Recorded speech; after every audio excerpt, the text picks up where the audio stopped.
오늘 우리에게 주시는 하나님의 말씀은 마태복음 11장 12절부터 17절까지 말씀입니다. 우리 한 절씩 교독하겠습니다. 세례 요한의 때부터 지금까지 천국은 침노를 당하노니 침노하는 자는 빼앗느니라.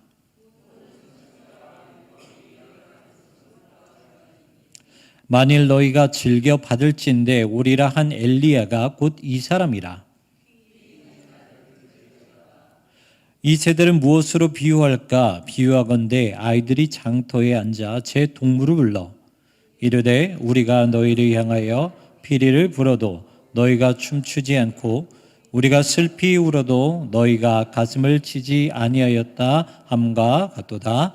아멘. 우리 함께 인사하겠습니다. 주님이 여기에 계십니다. 아멘. 우리가 이제 자주 사용하는 말 중에서 은혜라는 말이 있죠.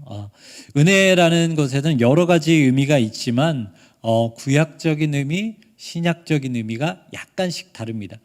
구약에서 말하는 이 하나님의 은혜는 하나님의 언약, 그러니까 하나님께서 베푸신 그 언약 안에서 가득히 담겨져 있는 하나님의 사랑을 은혜라고 부르고요. 그리고 신약에서 은혜라는 의미는 이 예수님께서 십자가의 죽음을 통해서 아무런 값 없이 모든 것을 다 쏟아 부으시는 그 하나님의 사랑, 그 주님의 사랑이 은혜예요. 그래서 구약은 뭔가 하나님의 언약, 하나님의 말씀과 연관이 되어 있다면 신약은 누구나 상관없이 믿기만 한다면 주어지는 것이 바로 은혜라는 것이죠.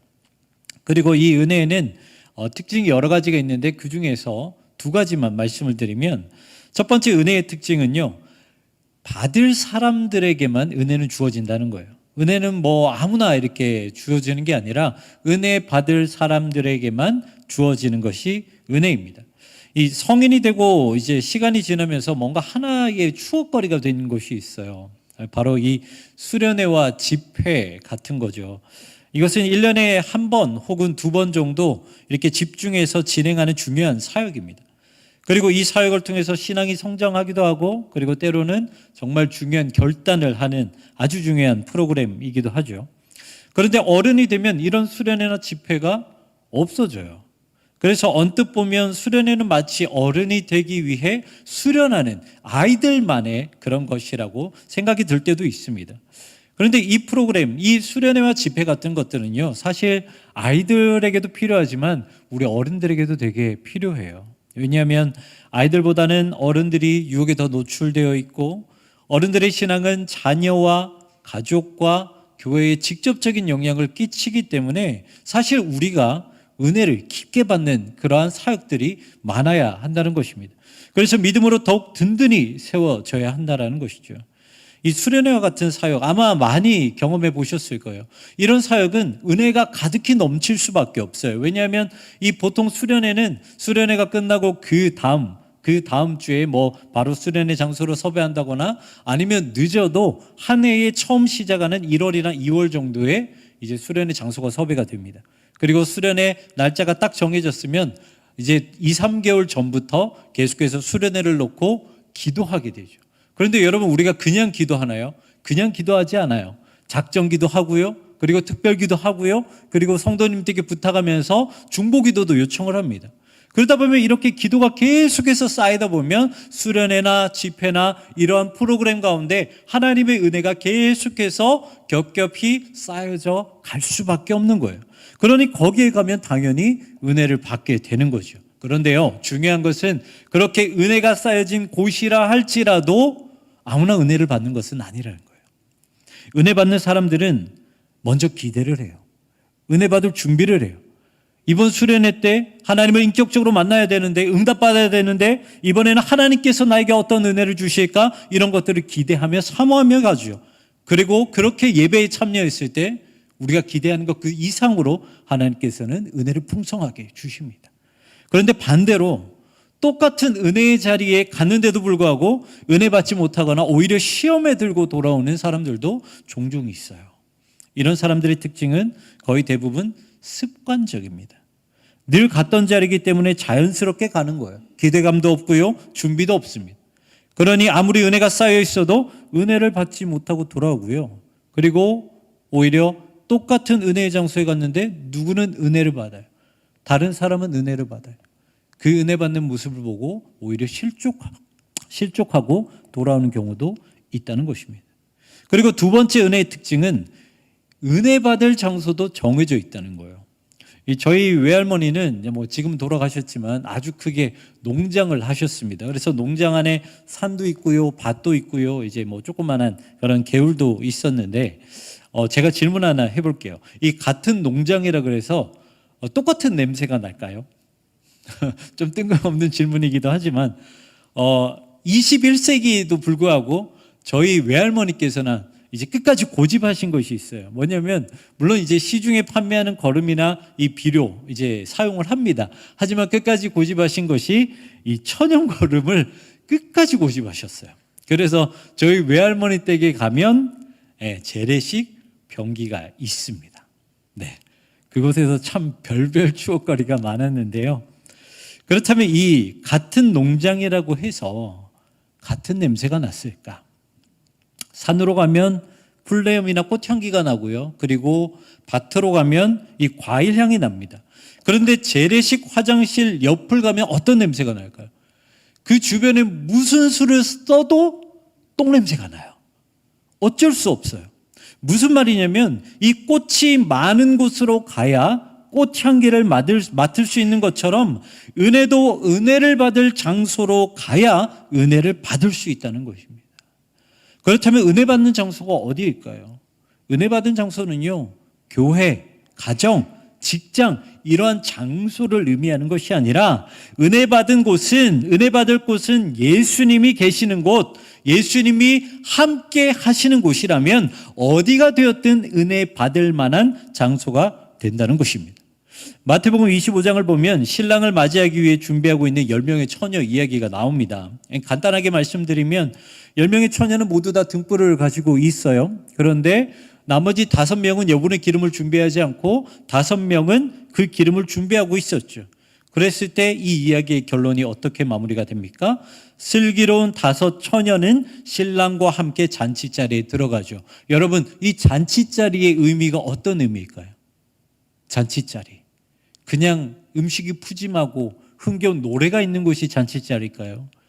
25장, 마태복음 25장에서 말씀하시는 잔치자리는요, 어떠한 특별한 장소가 아니라 신랑과 함께하는 자리가 잔치자리라는 거예요. 바로 은혜 받을 자리가 그러한 장소라는 것입니다. 이렇게 아무리 은혜가 넘쳐도요, 은혜 받을 사람 따로 있고요, 은혜 받을 수 있는 장소가 따로 있다는 것입니다. 그렇다면 우리는 어떤 사람들일까요?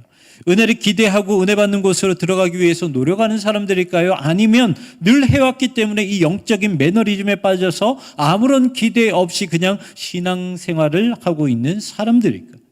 이사야서 6장을 보면 하나님이 이사야를 부르는 이사야의 소명에 대한 이야기가 나옵니다. 그때 하나님께서 처음 이사야에게 주신 그 말씀은 무엇이냐면 이사야 6장 9절의 말씀이에요.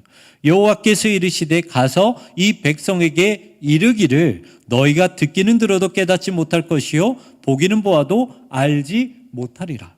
이것이 하나님이 이사야 선지자에게 처음 말씀하시는 것이었어요. 하나님은 말씀을 아무리 전해도 이 듣지 못하고 보지 못하는 사람들이 있다라고 말씀하신 것이죠. 그런데 그 사람들, 하나님의 말씀의 대상이 되는 사람들은 누구였습니까? 하나님을 모르는 사람이 아니라 하나님을 알고 있었던 하나님의 백성이었다는 것입니다. 그런데 오늘 본문의 말씀을 살펴보니 이사야뿐만 아니라 오늘 본문에도 동일한 말씀이 기록하고 있다는 거예요. 오늘 본문 16절과 17절에 이렇게 말씀하고 있습니다. 같이 읽어볼게요. 이 세대를 무엇으로 비유할까?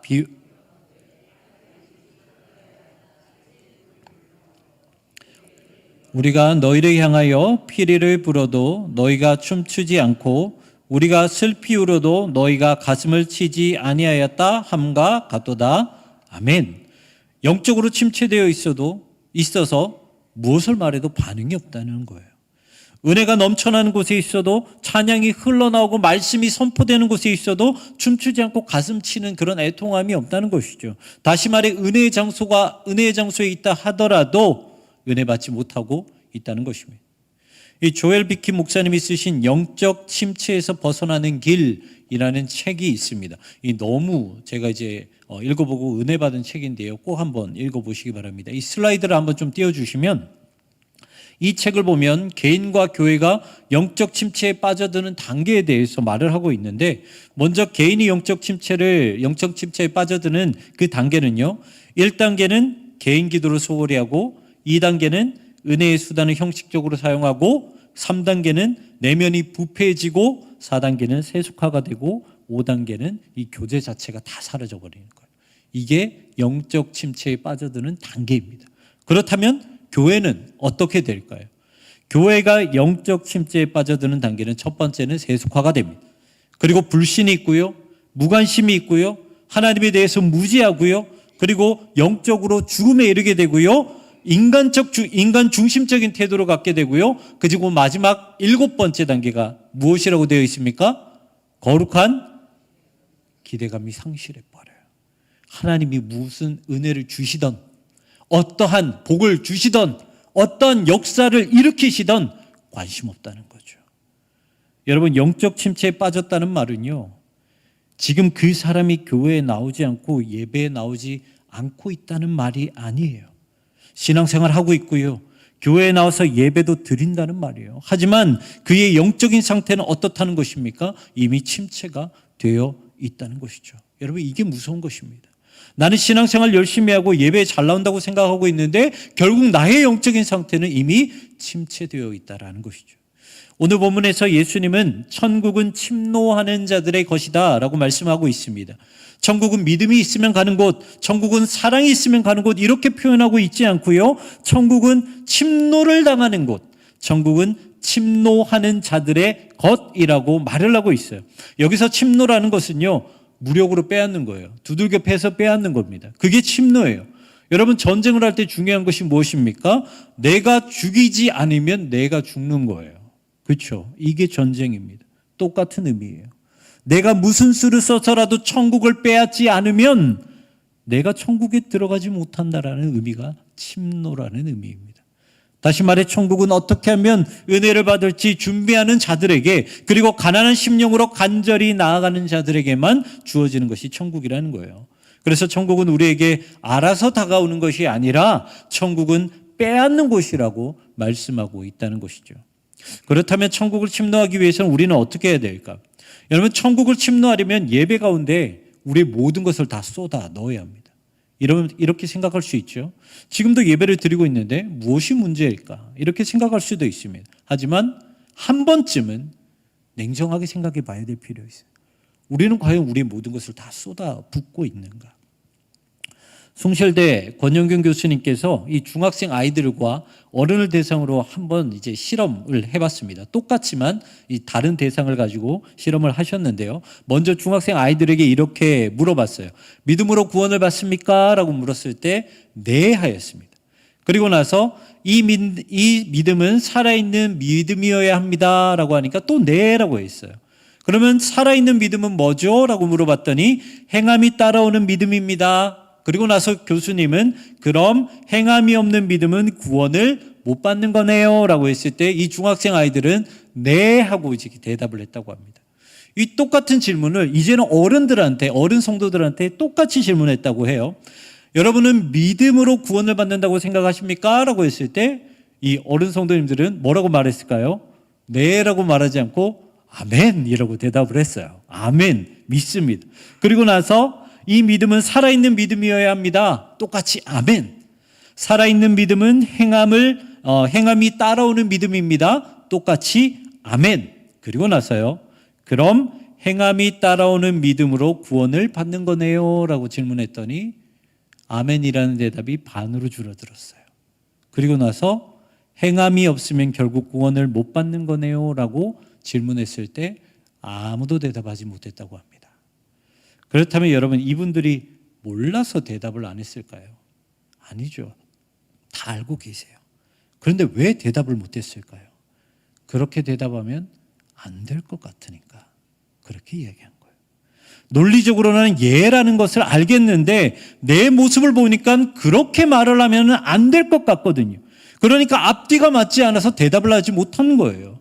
우리는 보통 어떻게 생각하냐면 다른 사람들의 믿음은 야고보서식으로 생각을 합니다. 그 사람의 행동을 보면서 저 사람은 믿음이 많은 사람이네, 믿음이 있는 사람이네, 없는 사람이네 이렇게 판단을 해요. 그런데 나를 볼 때는 어떻게 합니까? 행함이 없는 믿음을 전제로 해요. 주여 기도하면 믿음이 있는 거고요. 예배드리고 신앙생활하면 나는 믿음이 있다라고 생각을 합니다. 여러분, 이것이 과연 천국을 침노하는 사람들의 모습일까요? 우리가 천국을 침노하는 것은요, 교회 안에서 갇혀버리는 예배로 끝나지가 않아요. 그 이상의 것들을 말을 합니다. 마치 전염병처럼 교회 안에 갇혀있는 이 예배가 우리의 삶 전체로 퍼져버리는 것을 말하는 거예요. 그리고 말씀대로 살지 못하면 견디지 못하는 그런 인생이 되는 것이 바로 천국을 침노하는 자들의 인생이라는 것입니다. 내가 구원받았다라고 함부로 말하지 못하고요. 내가 함부로 다른 사람을 판단하지 못하고 내가 신앙생활을 열심히 하고 있다고 함부로 말하지 못하는 것. 그런 인생을 만들어가는 것이 천국을 침노하는 사람들의 모습이라는 것입니다. 여러분, 주일은 어떤 날입니까? 주일은 세상 사람들이 말하는 일요일이 주일이 아니죠. 주일을 영어로 말하면 The Lord's Day라고 말을 합니다. 주님의 날이라고 말을 해요. 어떠한 특정한 날이 아니고요. 주님의 날입니다. 일요일도 아니고요. 수요일도 아니고 금요일도 아니고 주님의 날이 주일이에요. 그렇다면 주일은 언제일까요? 우리에게 주일은 어떤 날이 되어야 될까요? 물론 우리가 예배를 드리는 일요일도 주일입니다. 하지만 천국을 침노하는 사람들에게 주일은요, 모든 날이 주님의 날이에요. 그래서 그들은 예배가 있는 날뿐만 아니라 모든 날을 주일로 만들기 위해서 노력하죠. 왜 그렇습니까? 매일매일 천국을 누려야 하기 때문이에요. 그렇다면 천국을 누리기 위해서는 어떻게 해야 될까요? 우리가 가장 먼저 해야 될 것은 그 첫 번째 단계는 예배를 위해 준비하는 시간을 반드시 가져야 합니다. 이 말은 단순히 교회에 일찍 와서 기도로 준비하라는 말씀이 아니에요. 은혜 받기 위해서 준비하는 것은요, 좀 전에 말씀드린 것처럼 내 모든 것들을 끄집어낼 준비를 하는 것입니다. 예수님은 십자가에 달리시기 전에 겟세마네 동산에서 땀방울이 핏방울이 될 정도로 기도하셨어요. 애쓰셨다는 것이죠. 다시 말해 십자가 사역을 감당하시기 전에 당신의 모든 것을 다 끄집어내셨다는 거예요. 앞으로 겪을 고문, 심리적인 고통, 육체적인 죽음, 그리고 남은 제자들의 걱정까지 예수님은 앞으로 하셔야 될 그 모든 것들을 이미 끄집어내셔서 하나님 앞에 기도하며 십자가 죽음을 준비하셨다는 거예요. 여러분, 예배에 나오실 때 무엇을 가지고 나오십니까? 기쁨과 감사만 가지고 나오십니까? 아니면 걱정과 고난과 슬픔과 회개와 회복과 감동과 우리에게 주신 모든 것을 기대하는 그 기대하는 마음까지 내 삶의 모든 것을 다 끄집어내면서 이 예배의 자리에 나오십니까? 천국을 침노하는 사람들은요, 기쁨과 감사함뿐만 아니라 자신의 모든 문제와 걱정, 자신의 죄와 자신의 회복에 대한 그 모든 기대까지를 다 가지고 나옵니다. 여러분, 생각해 보십시오. 기쁘고 감사할 때만 천국을 누린다면 그것이 진짜 천국일까요? 우리가 가진 모든 문제에도 천국이 임해야 그게 진짜 천국입니다. 그래서 청교도들은 주일을 온전히 보내기 위해서 토요일을 주일을 준비한 날로 지켰습니다. 대표적으로 청교도 신학자 리차드 백스터는 이런 말을 남겼습니다. 주일이 오기 전에 그 날을 기억하고 그것을 위해 미리 준비해야 된다. 주일이 오기 전에 주일을 기억하고 주일을 위해 우리는 미리 준비해야 된다라고 말을 하고 있어요. 이렇게 청교도들은 어떻게 하면 내 삶의 모든 부분을 천국으로 만들 수 있을까? 주님께 무엇을 가지고 나가야 되고 어떻게 나가야 되고 이런 것들을 항상 준비해 왔다는 것이죠. 이것이 첫 번째 단계입니다. 그리고 두 번째 단계는 우리의 생활 패턴을 바꾸셔야 됩니다. 처음에는 이 월요일부터 토요일이 끝나면 그 다음 날이 예배드리러 오는 날이었어요. 그래서 우리의 삶의 일부분이 주일이고 예배였습니다. 하지만 그 순서가 이제는 주일을 중심으로 돌아가야 된다는 거예요. 지구가 태양 주변을 돌아도 태양이 지구 주변을 도는 일은 없어요. 온 우주 만물의 질서가 그거입니다. 행성이 항성 주변을 돌지요, 항성이 행성을 돌지는 않아요. 마찬가지입니다. 우리의 인생이 주님을 중심으로 이루어져야 되지, 주님이 우리의 인생에 맞추어서 이루어지는 인생은 잘못된 인생이라는 거예요. 그래서 우리의 삶의 일부분이 주일이 아니라 주일을 중심으로 월요일부터 토요일까지 우리는 살아야 된다라는 것입니다. 이것이 두 번째 단계예요. 마지막 세 번째 단계에서는 예배에 우리의 모든 것을 끄집어내고 우리의 생활을 주님의 중심으로 바꿨다면 그 다음 해야 되는 중요한 일은 우리의 인생 전체를 주님의 날로 만들어야 하는 것입니다. 골로새서 3장 17절에 이렇게 기록하고 있습니다. 또 무엇을 하든지 말에나 일에나 다 주 예수의 이름으로 하고 그를 힘입어 하나님 아버지께 감사하라. 그리고 로마서 14장 8절 말씀입니다. 우리가 살아도 주를 위하여 살고 죽어도 주를 위하여 죽나니 그러므로 사나 죽으나 우리가 주의 것이로다. 아멘. 천국을 침노하는 자들은 어떻게 하면 하나님의 은혜를 누릴 수 있을까? 항상 이것만 생각하는 사람들이에요. 기쁘고 감사할 때도 어떻게 하면 주님의 은혜를 누릴 수 있을까? 고난과 역경 가운데서도 어떻게 하면 그 안에서 어떻게든 주님의 은혜를 찾아낼 수 있을까? 그래서 내 모든 삶을 어떻게 하면 예수의 이름으로 가득히 채우고 예수로 살고 예수로 죽는 그런 인생을 살아갈 수 있을까? 이것들을 날마다 생각하며 이 땅에서 천국을 누리기 위해 전력으로 질주하는 사람들이 천국을 침노하는 사람들이라는 것입니다. 사랑하는 성도 여러분, 설교 서두에 말씀드린 것처럼 많은 그리스도인들은 행함이 없으면 구원을 못 받습니다라는 질문에 자신 있게 아멘이라고 대답하지 못합니다. 그 이유는 교회 안에서 예배드리는 모습 빼고는 자신이 없기 때문이에요. 저도 마찬가지입니다. 하지만 천국을 침노하는 성도들에게는 내가 그렇게 살고 있든 내가 그렇게 살지 못하고 있든 당당하게 아멘이라고 외칠 수가 있어요. 왜냐하면 그 사람들은 천국을 얻기 위해 적어도 노력하고 있기 때문이라는 거죠. 천국은 예배만 드리고 아멘이라고 대답한다고 해서 들어갈 수 있는 곳이 아닙니다. 이 말씀은 제가 한 말이 아니라 예수님이 하신 말씀이에요. 이렇게 말씀하셨죠. 세례 요한의 때부터 지금까지 천국은 침노를 당하나니 침노하는 자는 빼앗느니라. 우리 같이 한번 읽어볼까요? 세례 요한의 때부터 지금까지 천국은 침노를 당하노니 침노하는 자는 빼앗느니라. 아멘. 여러분, 천국은 침노를 당하는 곳입니다. 천국을 침노하십시오. 그리고 이 예배 자리뿐만 아니라 여러분의 모든 삶과 모든 순간순간이 천국으로 가득히 채워 넘치기를 주님의 이름으로 축원합니다.